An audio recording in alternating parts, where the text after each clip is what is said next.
मध्ये बीड जिल्ह्यातल्या नात्रा या गावात मुंडे कुटुंबात एका तरुणाचा जन्म होतो. वडिलांचे नाव पांडुरंग, आई लिंबाबाई. नात्रा हे गाव एक दुष्काळी भाग, कसलीही राजकीय पार्श्वभूमी नसलेला. सुरुवातीला जिल्हा परिषद सदस्य, त्यानंतर आमदार, खासदार आणि अखेर केंद्रीय मंत्री ते महाराष्ट्र लोकनेता, अशी प्रेरणादायी वाटचाल. 500 घर असलेला त्या खेडेगावामध्ये एका एक झाडाखाली त्याची शाळा भरायची आणि परीक्षेत तब्बल 10 ते 12 किलोमीटर चालत जावं लागायचं. तो होता लहानपणीच्या संघर्षाचा काळ. झाडाखाली भरलेल्या त्या प्राथमिक शाळा संपल्यानंतर पुढील शिक्षणासाठी परळी येथे जावं लागतं आणि त्यानंतर कॉलेज शिक्षणासाठी तो तरुण अंबाजोगाई येथे दाखल होतो आणि अंबाजोगाईच्या कॉलेजमध्ये त्याचा खऱ्या अर्थाने उदय होतो. विद्यार्थ्याच्या समस्येसाठी चळवळी आंदोलन त्याच्या नेतृत्वाखाली उभे राहतात. त्याच कॉलेज शिक्षणादरम्यान त्याची भेट होते ते प्रमोद महाजन यांच्याशी. प्रमोद महाजनांच्या सांगण्यावरूनच संघ परिवारामध्ये प्रवेश होतो.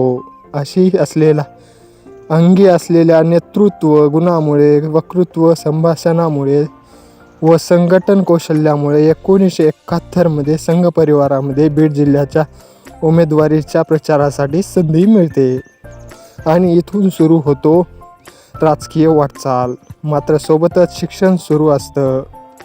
त्यानंतर पुढील शिक्षणासाठी पुण्याच्या त्या लॉ कॉलेजला प्रवेश घेतला जातो आणि त्या लॉ कॉलेजमध्ये त्याची मैत्री होते लातूर जिल्ह्यातील बाभळगावातील विलासराव देशमुख यांच्यासोबत.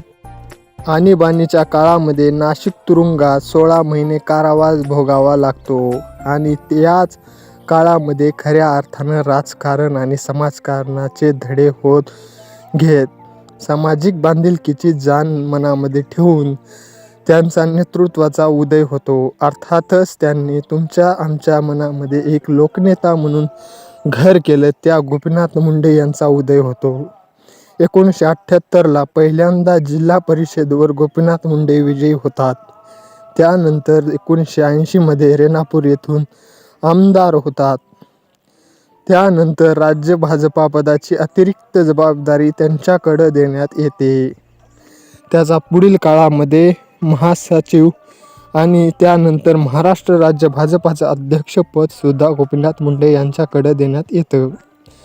1990ला गोपीनाथ मुंडे यांच्या नेतृत्वामध्ये भाजपाचे 42 आमदार निवडून येतात आणि 1992ला विरोधी पक्षनेते म्हणून गोपीनाथ मुंडेंचं धडाडीचं नेतृत्व पुढे येतं.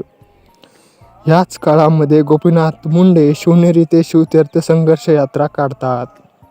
गोपीनाथ मुंडे यांच्या संघर्षाला यश येतं आणि 1995ला राज्याचं उपमुख्यमंत्रीपद व गृहमंत्रीपद गोपीनाथ मुंडे यांच्याकडे येतं.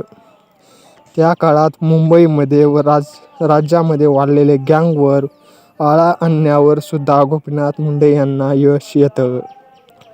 त्यानंतर युतीची सत्ता जाते, मात्र गोपीनाथ मुंडे नावाचा झंझावात वाढतच जातो. सामाजिक लोकांची जाण, दांडगा लोकसंपर्क आणि कार्यकर्त्यांमध्ये मोठं करण्याचा दिलदारपणा या सर्व गुणांमुळे गोपीनाथ मुंडे महाराष्ट्राच्या घराघरापर्यंत पोहोचतात. प्रमोद महाजन यांच्याशी स्नेहाचे संबंध, राजकीय वाटचाल वेगळी असली तरी सुद्धा विलासराव देशमुख यांच्यासोबत अतिशय घट्ट मैत्री आणि उदयनराजे भोसले यांच्यासोबत एक भावनिक नातं. उदयनराजे आणि गोपीनाथ मुंडे यांचं नातं निघाल्यानंतर एक किस्सा आठवल्याशिवाय राहत नाही.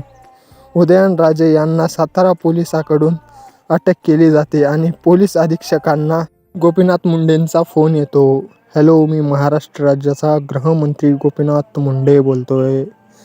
तुम्ही उदयनराजेंना अटक केली आहे? समोरून आवाज येतो. हो साहेब, त्यांच्या विरोधात आरोपपत्र आहे. मुंडे साहेब, उद्या माझ्या विरोधी कोणी आरोपपत्र तयार करेल मग मलाही अटक कराल का? साहेब, त्यांचा विरोध तसे पुरावे साक्षीदार सुद्धा आहेत. उद्या माझ्या विरोधात खोटे पुरावे, खोटे साक्षीदार असले तुम्ही मलाही अटक कराल का? तुम्ही मागे पुढे पाहणार नाही. मला माहीत आहे तुम्ही काँग्रेस आणि राष्ट्रवादीचे बगलबच्चे आहात आणि समोरून फोट कट केल्याचा आवाज येतो. मैत्रीचा दुनियेचा राजा माणूस म्हणजे गोपीनाथ मुंडे. मग तो मैत्री आपल्याच पक्षातील प्रमोद महाजन असो किंवा विरोधी पक्षातील विलासराव देशमुख असो, उदयनराजेसोबत असो की छगन भुजबळ. ओबीसीचं नेतृत्व म्हणलं की छगन भुजबळ यांचा अगोदर नाव येतं. ते गोपीनाथ मुंडे यांचा झंझावात वर्षानुवर्ष सत्ता असताना आणि सत्ता नसताना कायम राहिला. 2014 मध्ये पुन्हा भाजपची सत्ता येते. ते गोपीनाथ मुंडे त्याच मोलाचं योगदान राहत लोकांचा मनात घर केलेल्या या लोकनेत्याला केंद्रीय ग्रामविकास मंत्रीपद दिलं जातं. आणि लगेचच तोंडावर असलेल्या विधानसभा निवडणुका देखील गोपीनाथ मुंडे यांच्या नेतृत्वाखाली होतील अशा चर्चासुद्धा उदयास येतात. शेतकरी शेतमजूर यांच्यासाठी संघर्ष केलेल्या, गरिबीच्या जाण असलेल्या आणि तळागाळापर्यंत पोहोचलेल्या या लोकनेत्याला महाराष्ट्राचं मुख्यमंत्रीपद मिळावं असं अनेक लोकांच्या मनात असते. तसं घडलंही असतं. पण गोपीनाथ मुंडे यांचं एका दुर्दैवी अपघातामध्ये निधन झालं होतं.